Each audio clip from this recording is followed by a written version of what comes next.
La ciencia es el futuro. Sin ciencia no hay futuro. Hola amigos, soy Modesto Montoya, director y conductor del programa Encuentro con la Ciencia. Esta, este programa tiene el propósito de promover la ciencia, la tecnología, la innovación y la educación. Y cuando uno habla de ciencias, claro, lo hacemos en su más amplio sentido. Me acuerdo una anécdota para poner acento en ello. Me invitaron para debatir en la época del Partido Socialista, en el que estaba nuestro gran amigo que nos ha dejado, el gran, me dijo una vez, yo estoy aquí para debatir contigo sobre ciencia. Porque yo no soy abogado, nunca he defendido a nadie, soy científico del derecho, ciencia jurídica, de modo que ahí también es toda una ciencia. Estamos justamente para hablar sobre este tema con la doctora Marianela Leonor Ledesma Narváez. Muchas gracias, estimada doctora y admirada doctora Ledesma. ¿Cómo está usted? Muy buenas noches y permíteme agradecerte la posibilidad de participar en tu distinguido programa. Gracias. Muy bien, entonces siempre empezamos este programa para incentivar a la niñez. Queremos conocer cómo nació su vocación y eso obviamente nos parece que tiene raíces en la niñez. ¿Dónde nació usted? Bueno, nació en Trujillo, sabemos, pero cuéntenos, Ujú. sabemos también quién fue su padre, pero díganos cómo fue ese ambiente de niña, en qué escuelita estudió, cuál era el entorno en que se desarrollaba en la niñez, por favor. Ajá.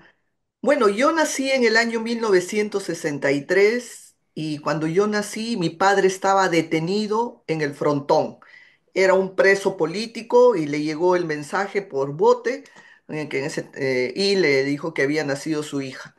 Y toda mi infancia, que la he pasado hasta parte de mi juventud en Trujillo, ha estado marcado por la vida política y sobre todo por la vida política de un gobierno militar, toda la década del 70, mi padre en todas las prisiones, dos veces en el CEPA, en Lurigancho, desterrado, víctima del Plan Cóndor, una serie de peripecias en la vida política de él que impactó también en nuestra vida familiar porque forzadamente era un padre ausente, porque era un perseguido político por un gobierno militar de aquel entonces.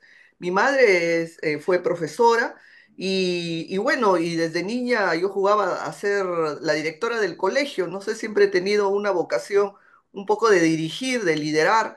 Mi hermana era una de las alumnas, mis muñecas eran otras, así que mi inquietud se ha dado en ese contexto de los estudios, una inquietud académica, fomentada también por mi mamá, por lo mismo que era docente, y luego vine a Lima más con la idea de estudiar, de ser médico, porque me interesaba mucho la medicina, me estaba preparando para ser médico, pero por un error en esas de registro, de inscripción, terminé en el programa 218 de San Marcos, que era el programa de Derecho. Y desde aquel entonces, año 80, me preguntaba si es que esa era mi vocación y dije, bueno, voy a intentar encontrar si esto es mi vocación. A partir de los 18 años ingresé al Poder Judicial como practicante, como auxiliar, y así fui haciendo carrera en esa experiencia judicial y siempre me pregunto si realmente habré encontrado el sentido del derecho a lo largo de toda mi vida profesional, ¿no? Ujú. Muy bien, voy a ver, la memoria me está ya fallando, trataba de recordar, pero ya me acordé, es Enrique Bernales, es nuestro gran amigo, que decía pues que era científico del derecho, ¿no? Que no había defendido a nadie. ¿Cómo es que uno define entonces estas ciencias del derecho? Perfecto. Lo que pasa es que las ciencias, hay ciencias formales como la matemática, que uno sabe que 2 más 2 es 4, pero hay otras ciencias que no son formales, sino son las ciencias sociales, las ciencias que estudian los movimientos o la dinámica social y no va a ser pues siempre formal ni rigurosa. Tiene otras leyes que rigen esta ciencia y el derecho. forma parte de ese concepto de ciencias sociales que tiene otra metodología diferente a las ciencias, diríamos, formales, como la matemática o los químicos o los físicos. Bueno, pero de todas maneras, si el derecho se, digamos, se arregla con estas normas, leyes, y las leyes son clarísimas, uno deduce matemáticamente qué consecuencia tiene tal o cual acto de una persona, ¿no? Sin embargo, la inexactitud, me parece, es que a veces las leyes no son tan claras, ¿no? ¿O me pareces solamente? Bueno, bastante interesante la reflexión porque las leyes deben ser el reflejo de una dinámica social.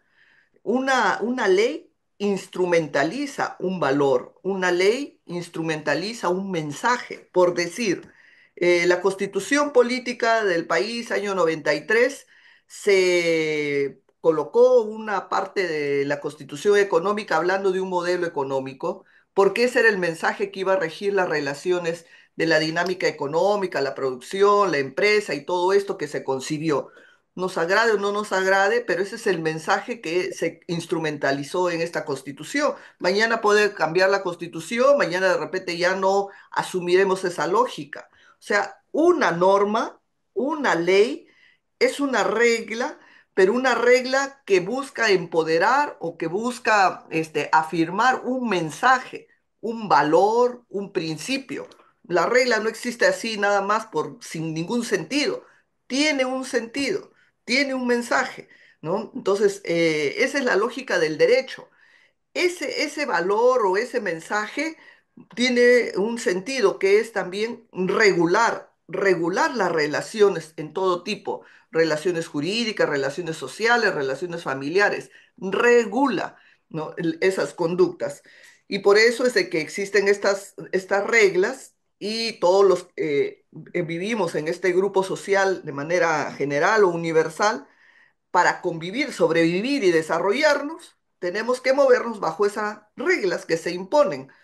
Ese es más o menos en un sentido muy sencillo de entenderlo.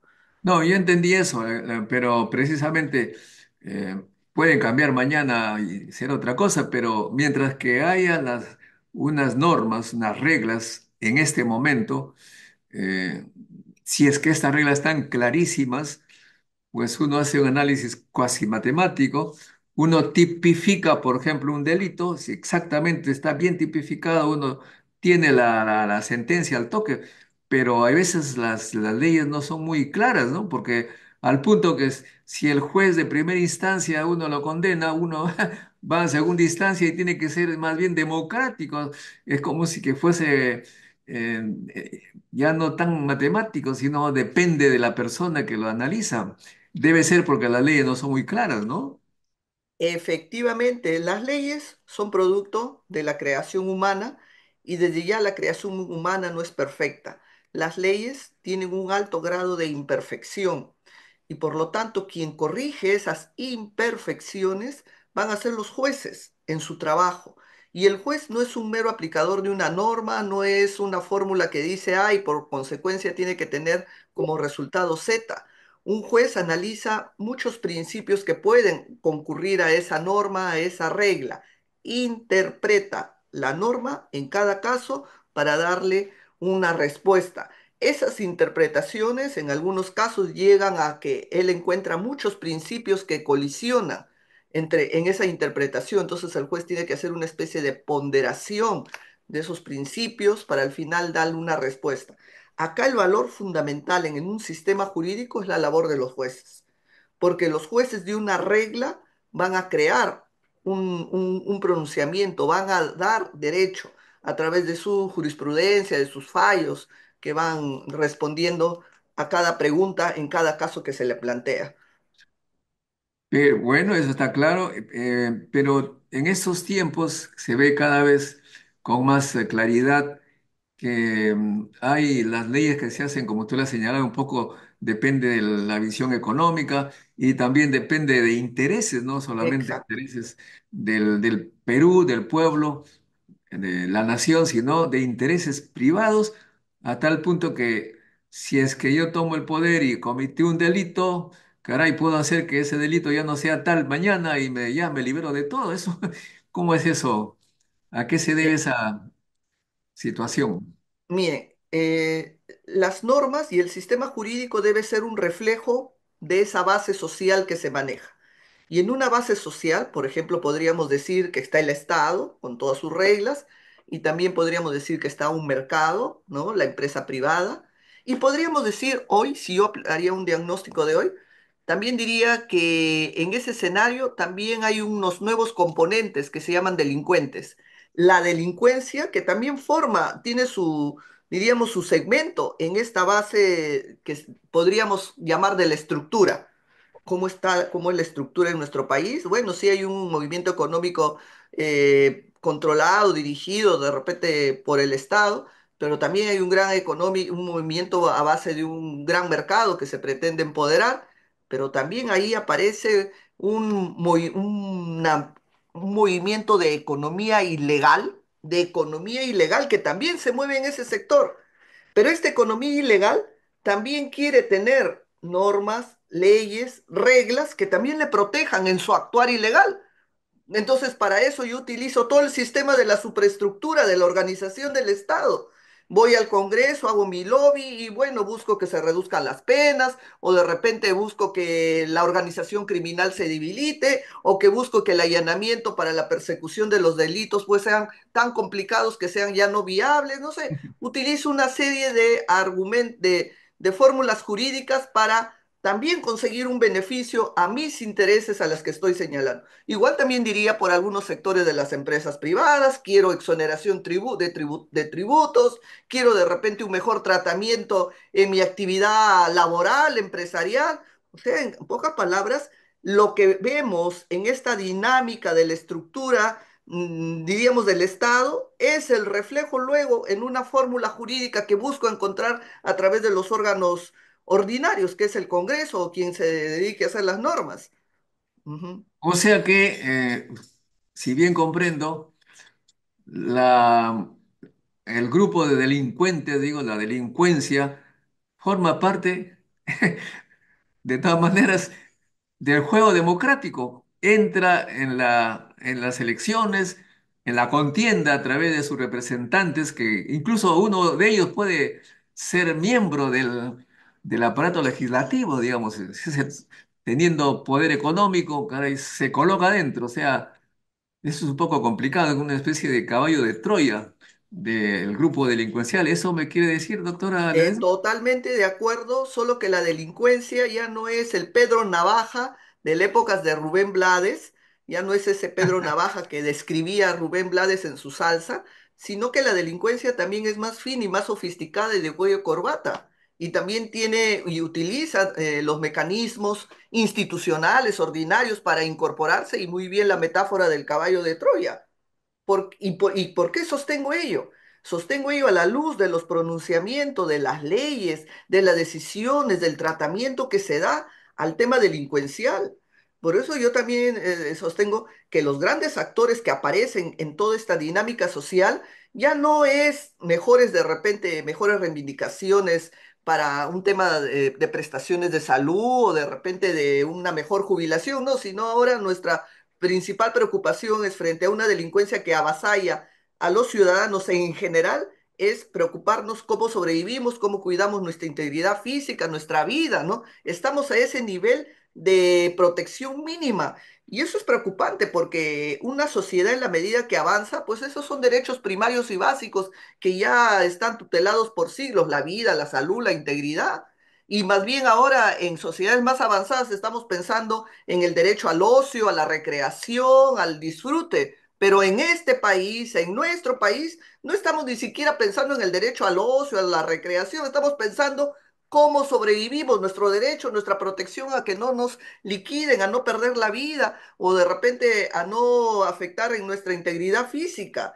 Y un una variable que hay que analizar es que esto se da en un contexto donde las personas que aparentemente son afectadas por esta vulneración de la delincuencia, no son pues grandes fortunas, no son grandes empresarios, son más bien personas de bajos recursos que hacen pequeños emprendimientos y que de repente mototaxistas o gente que no tiene, pues, como les digo, grandes fortunas, pero que igual son atacadas por este movimiento que se puede decir una organización delincuencial para hacer de esta forma de vida una economía ilegal. Y ustedes dirían, ¿y por qué? Bueno, yo tengo una hipótesis de trabajo. ¿Por qué? Porque en todos estos 30 años lo que se ha buscado es debilitar al Estado. Ya, ¿cuántas veces hemos escuchado que el Estado no intervenga, reducir al Estado, el Estado es ineficiente? Ahí está el resultado de haber, diríamos, apartado, debilitado, ninguneado al Estado. Entonces tenemos pues un Estado tomado, desorganizado, y eso es lo que estamos lamentablemente los ciudadanos aceptando o sufriendo. Bueno, sí, ya entendí entonces más o menos. Hay grupos de poder que se representan en la democracia, en el Congreso propiamente dicho, y las leyes, pues ese juego de fuerzas, ¿no? Eh, Pienso, obviamente están los mineros ilegales, por ejemplo, que tienen mucho poder, pero también entre gente que no es ilegal hay ese juego de poderes. Me refiero a los militares, hay varios militares en el Congreso, hay varios abogados, hay pocos científicos, y entonces, y tienen poder, pues los jueces tienen poder, los militares también, defienden los militares al Ejecutivo, al Congreso, al statu quo, y entonces logran ventajas, por ejemplo, hace un par de meses se ha restablecido la cédula viva para los militares, incluso algunos tienen derecho al sueldo militar y sueldo congresista, la jubilación de militar y congresista. Y ustedes también, la gente del Poder Judicial tiene ventajas, mientras que los profesores universitarios que no tienen poder de la universidad estatal, quiero decir, están maltratados, están ninguneados, y más bien hay universidades privadas que han tomado el poder y tienen mayores beneficios, facilidades para trabajar.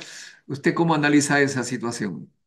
Bueno, son dos temas diferentes, equiparar la función militar y judicial versus la labor de los docentes, porque los militares están dedicados a una carrera y a dedicación exclusiva. No es lo mismo de un profesor universitario que puede trabajar no solo en una universidad, sino que puede también dedicarse a otro tipo de actividades. El juez o el que hace carrera judicial también tiene una dedicación exclusiva. Solamente puede ser juez o solamente puede ser militar y no puede incursionar en ningún tipo de empresas, negocios, nada. Solamente la docencia, como excepción. Ya. Entonces, ante esta situación sí hay una afectación al tema de igualdad porque estoy yo midiendo a dos funcionarios que están limitados para no hacer otra cosa más que ser militar o ser juez. ¿Ya? Y lamentablemente en la ley sí le permite que solo los militares, o hay una ley que permite que los militares una vez que se jubilen puedan obtener su sueldo de cesante o de jubilado y puedan a la vez y reingresar al Estado a hacer cualquier actividad, de repente hasta ser congresista. Situación que no se le asigna a cualquier jubilado del Estado, ¿no? Cualquier jubilado del Estado sale del Estado para regresar a prestar algún servicio, tiene que renunciar a su pensión. Y ahí hay una deformación, porque no es lo mismo ser pensionista que recibir una remuneración. Uno percibe una pensión fruto de un aporte a un fondo previsional, luego de 30, 40 años, recibe su fondo del Estado o de la AFP. Pero la remuneración implica el trabajo que yo doy a cambio de un horario, de una dependencia, recibo como contraprestación un haber, un sueldo, una remuneración. No es lo mismo pensión, que es fruto de de mi producto de años que he aportado a un fondo de pensión, a la remuneración, que es mi trabajo directo, tengo que entrego a un empleador a cambio de una remuneración. Y lamentablemente, cuando se trata de militares que han salido, o de cualquier funcionario, mejor dicho, que han salido, cuando reingresan al Estado, si no son militares, les suspenden la pensión de jubilación y tienen que vivir solamente de su remuneración, ¿no? Entonces ahí es un tema que no hay un trato igualitario, porque eso sí lo tienen los que forman parte de la carrera militar. En el caso de los docentes, la actividad docente está sujeta a otras reglas, tiene otra dinámica. No la podría yo comparar a la labor de un juez. ¿no? Porque cuando uno quiere hablar o cuando uno quiere hacer una comparación, tiene que comparar a dos iguales. Y la labor del docente, la responsabilidad del docente no es igual a la del juez, ¿no? Comenzando con la dedicación exclusiva, ¿no? Comenzando que el Estado exige, más allá de la dedicación exclusiva, también tiene responsabilidades disciplinarias, son sujetas a, igual que también los docentes universitarios, ¿no? Pero la responsabilidad es más intensa en el tema de los jueces. Ujú. No, no le escucho. Bueno, está claro, muy bien. Ahora, el tema que nos preocupa actualmente es que la Constitución. Teníamos entendido los mortales que la Constitución es una cosa, los pilares, el edificio en roca dura, para que por un periodo más o menos razonable sepamos qué va a pasar. Pero en estos últimos tiempos la Constitución cambia prácticamente cada mes. ¿Eso es normal? ¿Hay algún país que tiene esas características? ¿Le parece correcto o hay algo raro ahí? No, no me parece correcto porque al final, ¿qué viene a ser una constitución? Viene a ser, diríamos, una especie de pacto social, de reglas mínimas que se fijan para una convivencia en un país. Estados Unidos tiene una constitución que tiene más de 200 años y no se le ocurre estar cambiando o hacer enmiendas en la frecuencia como tenemos en nuestro país, ¿no? Entonces, esas reglas básicas en estos últimos tiempos, bueno, han sido trastocadas, ¿no? Luego del golpe de Estado de Velasco Alvarado, se gestó la Constitución del 79, luego del 93, por decir de las más recientes, pero esta constitución que tenemos indirectamente ha sido más que reformada, transformada en los aspectos medulares o sustanciales de la organización del Estado. Entonces, acá tenemos dos situaciones.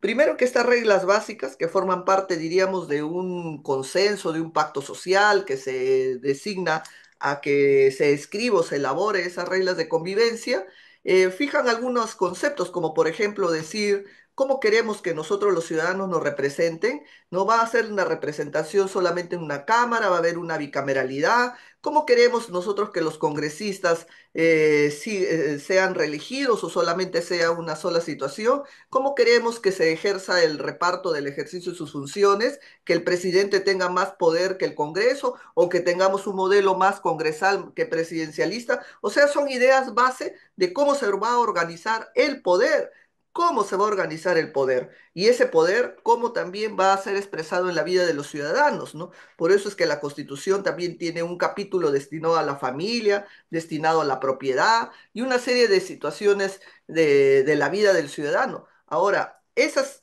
ideas son las reglas base. Pero si estas reglas bases van a ser trastocadas, eh, diríamos, sin un sentido de razonabilidad y de mejora para la convivencia, porque al final y al cabo hemos perdido, creo, el punto central de toda esta organización. ¿Por qué existe el Estado? ¿Por qué existe esta organización? ¿Por qué existe una constitución? ¿No? No, todo esto sirve para sostener el poder, el ejercicio del poder que está por el, diríamos, por el desarrollo de la civilización plasmado en un estado como el que tenemos a la fecha, ¿no? Un estado, diríamos, republicano. La razón de ser es que ese estado brinde, pues, bienestar a los ciudadanos, protección, seguridad, ¿no? Que sea, pues, un ente que permita el desarrollo y hacer que el ciudadano tenga una vida, por lo menos, con dignidad para vivir en nuestro país, ¿no? Esa es la razón de ser de un estado. Entonces, cuando vemos que esta razón de ser del Estado está debilitado, está desarticulado, ¿no? El poder no está equilibrado en su ejercicio, pues sencillamente ya nos replanteamos aquí algo acá no está funcionando bien en el ejercicio de ese poder para sostener al Estado.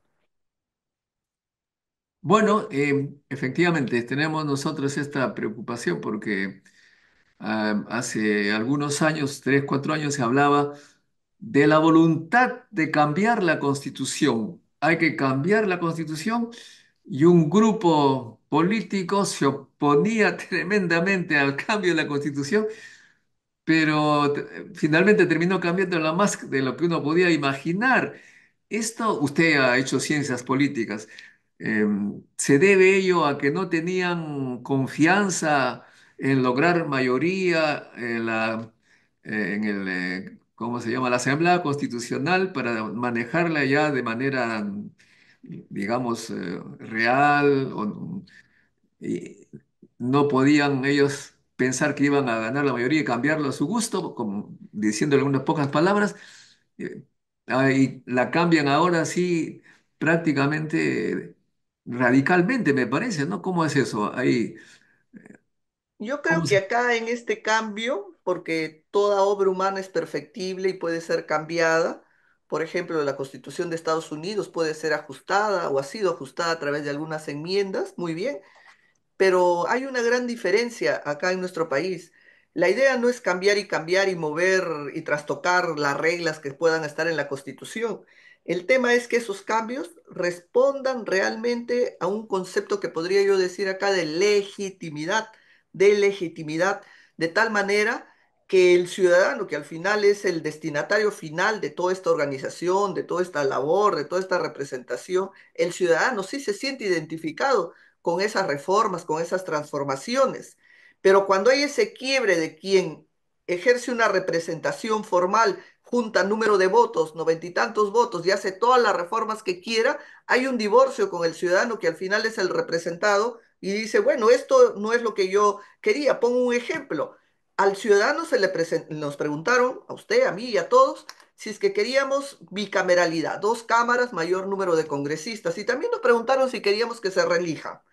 Y nuestra voluntad fue en el año 2018 que mayoritariamente más del 80-90% nadie quería reelección de congresistas y menos que existan dos cámaras como se planteaba. Pero esa voluntad expresada del ciudadano, porque al final toda esta organización está en función del ciudadano, ha sido trastocada, de hecho, a un lado y se ha buscado noventa y tantos votos y han hecho su reforma de la Constitución y ahora hay dos cámaras, no sé qué número de congresistas, se pueden reelegir y todo lo que quieran.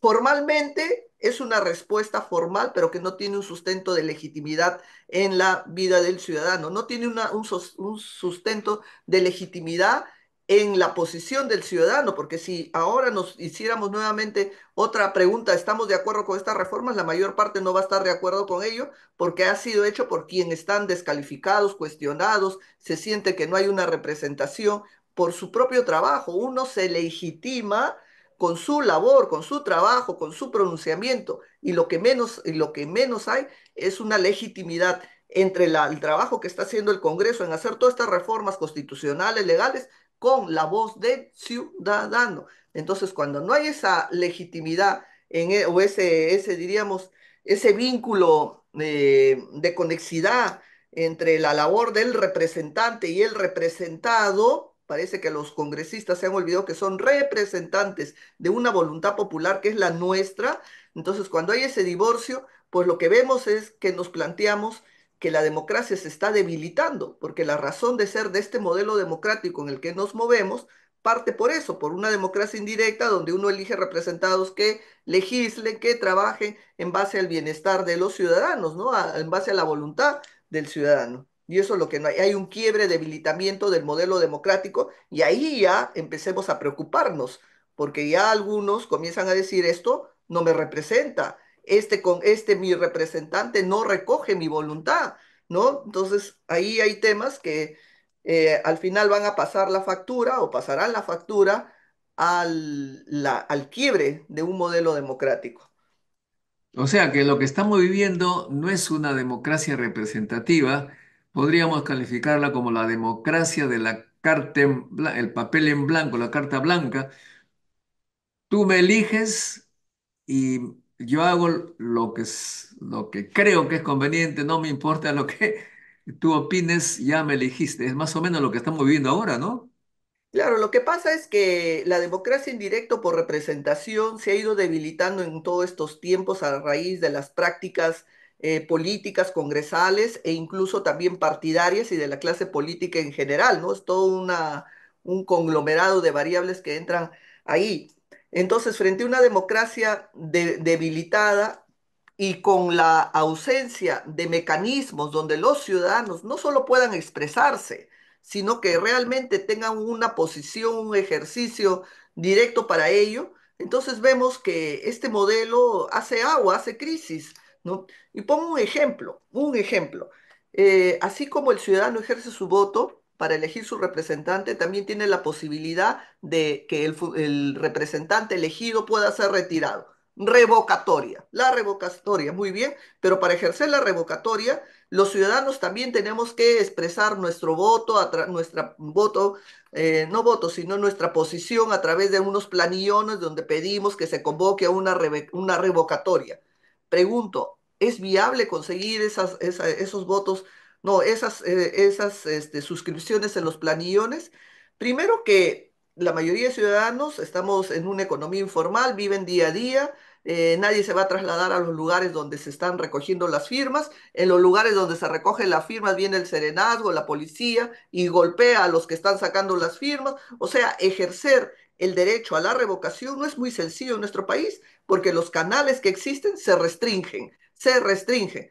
Y me pregunto, ¿y eso es una democracia participativa donde así como el ciudadano decidió dar un voto, también puede promover, porque lo que digo es constitucional, está en la Constitución, hay una ley, hay toda una parafernalia que seguir, pero en la práctica es complicado, por no decir no viable, ejercer ese ejercicio, por decir, a la revocatoria. Entonces, se está debilitando esos mecanismos, el ciudadano siente que su voz, o por lo menos el ejercicio de su voz, es complicado, y peor, ni qué decir de la posibilidad de salir y protestar, porque ahí ya más que no ejercer su voz, es poner en riesgo hasta su propia vida y su integridad. Resulta pues una situación de salvajismo que cuando un grupo de ciudadanos quiere salir a expresar una posición contra la mayoría, porque es la posición minoritaria que sale y se expresa, ¿no? Porque no está de acuerdo con esa posición mayoritaria oficial, pues único que obtienen es del Estado y quien ejerce el gobierno es represión, fuerza inclusive agresión que puede llegar a quitarle la vida a las personas, ¿no? Entonces, por eso todas estas expresiones de vida democrática realmente no responden a un ejercicio de un modelo democrático al que deberíamos aspirar, ¿no? Bueno, creo que una propuesta sería seguir el ejemplo del hermano mayor, Estados Unidos. Ahí los representantes son elegidos por 2 años y tienen que dar cuenta a sus representados. Si los representados no están contentos a los 2 años, chao. Aquí parece que esa modificación constitucional no lo van a hacer, ¿no? Y eso debería ser el reto de las futuras generaciones o deberíamos ejercitar. Si está bien, vayamos a la reelección de autoridades, pero con la posibilidad de renovar el Parlamento, de repente las dos terceras partes o la mitad del Parlamento cada 4 años, ¿no? Entonces un congresista que ha hecho excelente su labor será renovado y renovado en su función. No hay problema, pero acá no, acá hay un enquistamiento de 5 años sin la posibilidad de revocar los mandatos de los congresistas. Y eso deberíamos trabajar, la posibilidad de promover la renovación del Congreso por mitades o por tercios en determinados años, puede ser al tercer o cuarto año. ¿Nos costará de repente ir a un costo de elección popular? Sí, pero a cambio de ello estaremos, por lo menos los ciudadanos, ejerciendo de mejor forma nuestro derecho a este modelo democrático. Hay un contrapeso, ¿no? Por Cada país tiene supuesto. su contrapeso. En Francia, los diputados son elegidos por 5 años, pero el presidente, si quiere, disuelve el Congreso en cualquier momento. O sea que, pero nuestra constitución, así como la estamos viviendo, ¿qué país se le parece al nuestro? Porque somos bastante especiales. Eh, Bueno, lo que tenemos o lo que va quedando ya de nuestro país a fruto de todas estas modificaciones que se ha hecho a la Constitución, para empezar, no hay un ejercicio, diríamos, de equilibrio en las funciones o en el ejercicio del poder, ¿no? por decir, el Ejecutivo ha sido debilitado en la posibilidad de la cuestión de confianza, el cierre de Congreso ya es casi un asunto de mera formalidad, o sea, se ha debilitado las instituciones, se pretende de repente intervenir a la labor de los jueces, que por cierto están resistiendo y están haciendo algunos jueces en el Poder Judicial una labor realmente de respeto, porque están ejerciendo el peso y el contrapeso en el ejercicio del poder, ¿no? Por decir, hace poco han sacado una ley con nombre propio, donde un congresista, creo que ha sido Cerrón, que se ha querido beneficiar con una ley que ha sacado el propio Congreso, y un juez le ha dicho, las leyes con nombre propio no, son contrarios a la Constitución, por más que tengas tú la ley y seas el Congreso, la inaplico. Y saludo esas decisiones como otras más que vienen tomando los jueces, que al final se han convertido en la vanguardia de la defensa del modelo democrático frente al, diríamos, desaforado ejercicio del poder del Congreso. ¿Y qué es lo que opina con lo que ha sucedido en estos días? El TC que fue designado con la voluntad de aplicar las decisiones del Congreso, parece que le ha salido un poco diferente. ¿Puede explicarnos un poco lo que ha pasado? ¿Cuál es su opinión al respecto? Bueno, mi comentario será a la luz de la información periodística porque internamente con todos los detalles no tengo, no sé el tanto, pero lo cierto es de que cuando se convoca para el debate de una causa en el Tribunal Constitucional, la presidenta en este caso convoca, verifica el número de quórum que se requiere de magistrados, se empieza el debate y solamente se cierra y se levanta la sesión cuando la presidenta dispone ello. Dicho en otras palabras, por la información que ha dicho el tribunal, se inició la deliberación con 7 magistrados, terminaron votando 4 y 3 cerraron fueron del pleno para participar. Y eso desde ya el propio reglamento señala que nadie puede abandonar el pleno en tanto no se haya cerrado la sesión, ¿no? Porque con esa lógica pues solamente sería pues un caos, una desorganización que cualquier persona del pleno decida levantarse, irse y así pues un trabajo institucional y orgánico nunca va a poder avanzar, ¿no? Existen esas reglas y me imagino que pronto pondrán pues, asumirán una posición de cómo manejar esa votación en esta causa del proceso competencial.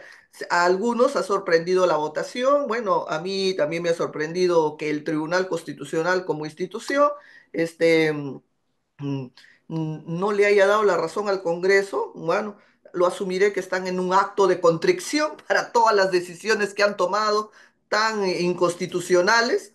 Bueno, habrán empezado pues su acto de contrición y seguirán pues si es que lo tomaré de esa manera, ¿no? Pero bueno, una golondrina no hace el verano. Veremos Pero a futuro sus decisiones. permítame comprender, algunos colegas dicen, no entendí muy bien qué ha pasado. De acuerdo a las nuevas normas constitucionales, era necesario 5 votos para que sea aprobada, ¿no? Sí. Justamente el Congreso puso esa necesidad de 5 votos y no ha funcionado, lo han bajado a 4, me parece, ¿no? Bueno, se trataba de el tema en discusión es un conflicto competencial que planteó el Congreso contra el Poder Judicial.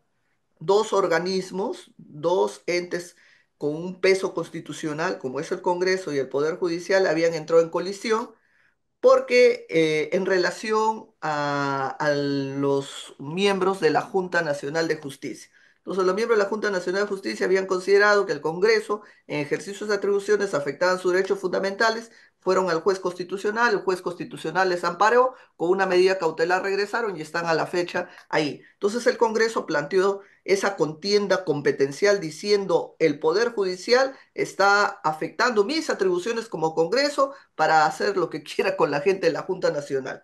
Entonces, esa discusión se llevó al Tribunal Constitucional. Eso se llama conflicto de competencias, cuando dos organismos entran en pugna. Las reglas que tiene el Código Procesal Constitucional a la fecha es que para darle la razón al que promueve el conflicto competencial, tiene que conseguir 5 votos, Eso. así dice la ley, ¿no? Actualmente el Congreso ha modificado esa ley y ha dicho que sea con 4 votos, pero hasta ahora no sale publicada la norma. O sea, hasta ahora sigue rigiendo los 5 votos del Código Procesal Constitucional. 5 votos. Ahora, la regla es muy sencilla. Para que yo gane, para que mi posición como Congreso gane en el Tribunal Constitucional, yo debo conseguir 5 votos.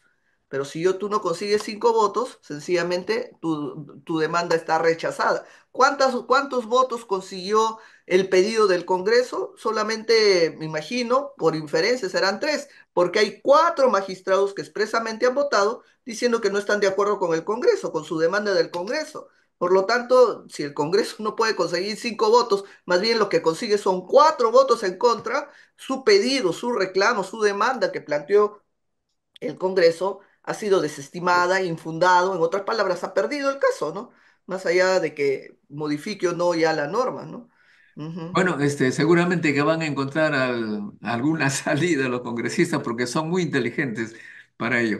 Muy bien, doctora Marianela Ledesma, ¿y cuáles son las consecuencias de de esta inestabilidad jurídica, si cabe la palabra, para el país, para su economía, para la imagen que tenemos en el exterior? ¿No les importa vernos tal como somos? ¿Vendrán los capitales como antes?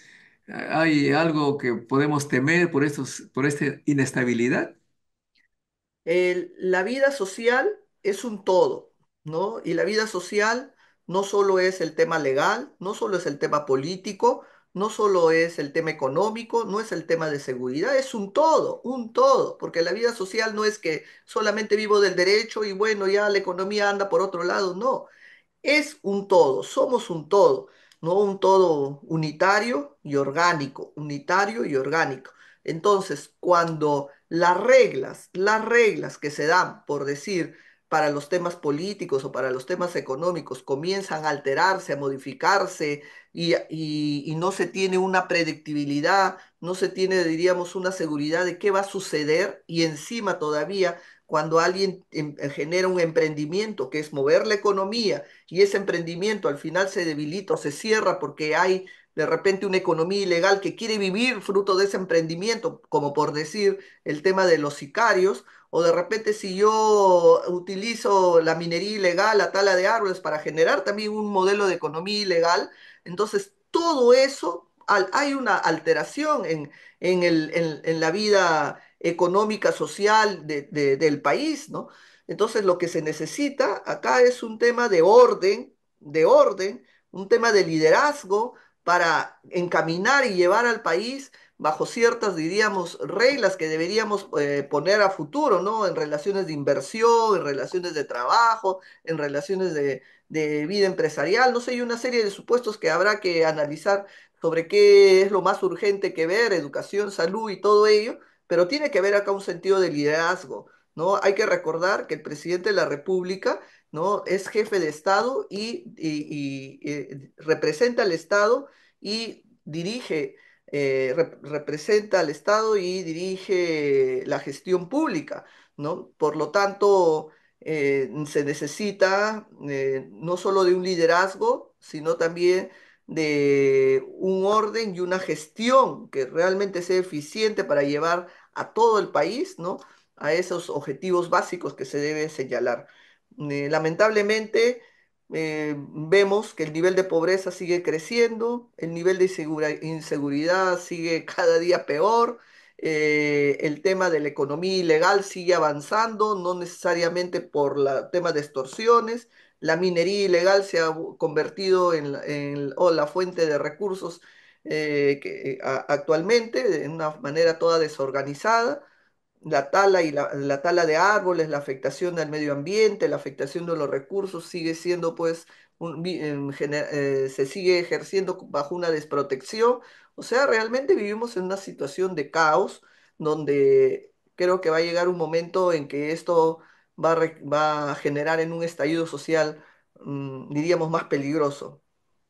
Finalmente, nosotros nos quejamos mucho que fuimos invadidos por los españoles, que hicieron muchas cosas conocidas, pero ahora que estamos como república, independientes, estamos invadiendo la selva, a donde hay comunidades que nunca escucharon la palabra Perú.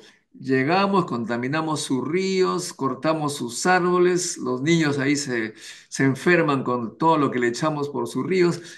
Había antes alguna ley que los protegía, ahora veo que están cambiando las leyes, que ya prácticamente se está abriendo la selva para que vaya cualquier persona, me parece. ¿Cuál es un poco la situación respecto a las comunidades, cómo era antes y qué está pasando ahora, qué va a pasar con ellos, que los estamos agrediendo, creo yo?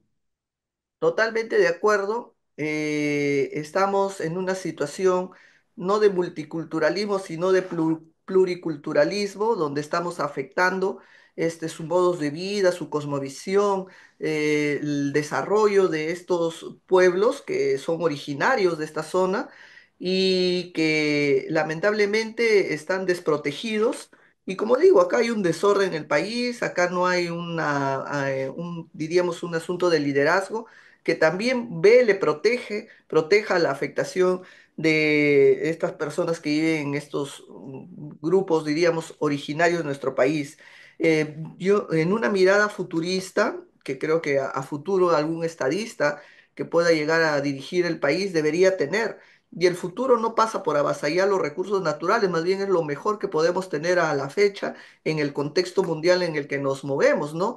Tener una selva como la que tenemos o teníamos hasta la fecha, ya no sé qué te vamos a heredar, tener los recursos naturales que teníamos en aquel momento, más bien es un activo muy fuerte que hay que cuidarlo, preservarlo y que lamentablemente en una lógica efectivista del día a día que voy y tomo tal o de repente contamino, pero ya tengo dinero, sí, pero el costo que genera esa forma de ingresos desorganizados y viene al final a pasarnos la factura en la afectación del medio ambiente y eso es un tema, diríamos, de interés no solo de la comunidad, sino diría un interés universal en la forma como ahora se va moviendo las relaciones diríamos, en la forma de hacer industria en el mundo, ¿no?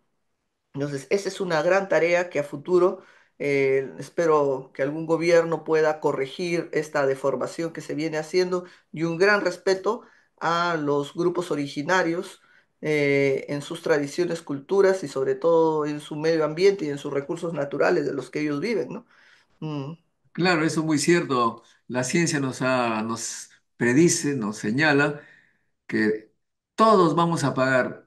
Tal vez tengamos beneficios de corto plazo, 2, 3, 4 años, pero si continúa de esta manera, vamos a destruir el pulmón de la tierra y los cataclismos, los tornados, las sequías, etcétera, van a terminar con la civilización. Es lo que señalan los científicos. Bueno, muchas gracias, doctora Marianela Ledesma. Solamente quería preguntarle lo último. Su padre, un gran político de izquierda, usted ha estudiado ciencias políticas también, está seguramente con alguna ideología política, está en algún partido, promueve alguna idea para el Perú.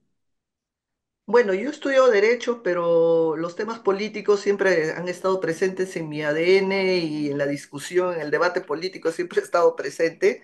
Eh, yo he sido una funcionaria del Estado hasta el año 2022. Tengo 40 años casi de servicio al Estado. La vida partidaria y el activismo político no ha estado presente en mi vida profesional. Siempre he tenido un papel académico, universitario y de funcionaria judicial. Sí, me han invitado algunos grupos políticos, partidos también. El Partido Morado me invitó en un inicio, pero yo sí he declinado, les he agradecido su interés, pero por el momento estoy terminando de cerrar unos temas pendientes académicos de la universidad que espero terminar el próximo año Y bueno, el interés político siempre para mí va a estar presente, ¿no? Otra cosa es que sí me meta a la cancha a ser actora política, eso todavía, por lo menos no lo tengo tan cercana en mi interés. Ujú. O sea que no va a entrar a este ring tan sangriento que se ha convertido la política peruana. Muchas gracias, muy sabias palabras. Veo que teme por esta terrible batalla, la guerra campal que se ha establecido por el poder. Muchas gracias, doctora Marianela Ledesma. Ha sido un gran placer conversar con usted y espero estar en contacto para otros temas. Muchas gracias. A ustedes también, muchas gracias y de manera especial a usted, doctor Montoya. Gracias por la invitación. Amigos, será entonces con nosotros hasta un próximo encuentro con la ciencia. Chao, chao. Ujú. La ciencia es el futuro. Sin ciencia no hay futuro.